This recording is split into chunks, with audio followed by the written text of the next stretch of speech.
such a pleasure to talk to you about Bond, Monica. Obviously, we've spoken about previous of your films, but are you able to gauge now the impression that a Bond movie is before and after? What were your expectations and what are they now? But it's a continuation of its tradition in a different way. The base is still the same, and then Sam Mendes and Daniel Craig created together a new James Bond. A James Bond is always mysterious, unpredictable, a gentleman, but at the same time has some darkness, as mal de vivre, an instinct of death that makes him more human in some way. That's why he connects a little bit with her in this one. We get to know her a little bit emotionally. We get a bit of a glimpse into her past, don't we? Yeah, there is this continuation, and even for my role, Lucia Shara, she's this widow with secret, she's in the darkness. And actually, Sam Mendes, when I met him, he explained to me that he wanted a mature woman for the first time, and this Lucia, she's really on screen looks 50, and even though she doesn't have the beauty of the youth anymore, but still she has femininity. And femininity is an element that is always there in James Bond girl, even though I'm a James Bond woman, as I say all the time, because I'm a mature woman.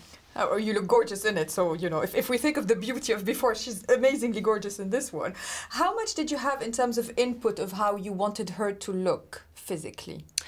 But physically, I wanted her to be real, and to see that she comes from a world where she doesn't have words to say, and she wants to escape from that. And I think that it's not a coincidence that she's Italian, because I think that in my country, women, even though they're very beautiful, very feminine, very maternal, but some way we still have to learn how to be more independent. And it's beautiful that in this James Bond, we have two kinds of femininity.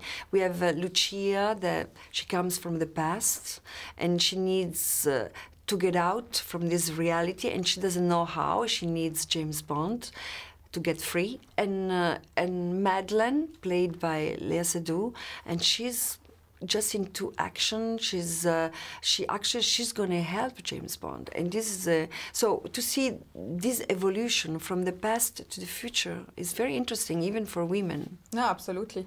Talking about, you know, previous Bond women, Bond girls. I like the Bond women look because they are very feminine and women-like. Which ones were your inspiration, or did you like to watch on screen with the jewelry and the glamour and everything? But all of them in a different way.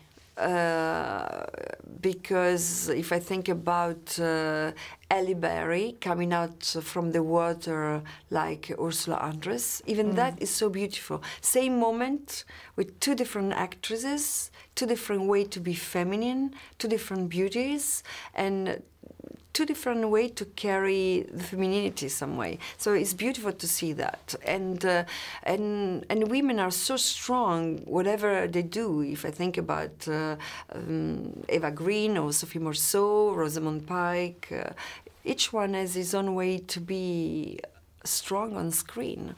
And finally, the Bond franchise is huge with us in the Middle East. How is it in Italy? Is it as huge in Italy as it is everywhere else in the world?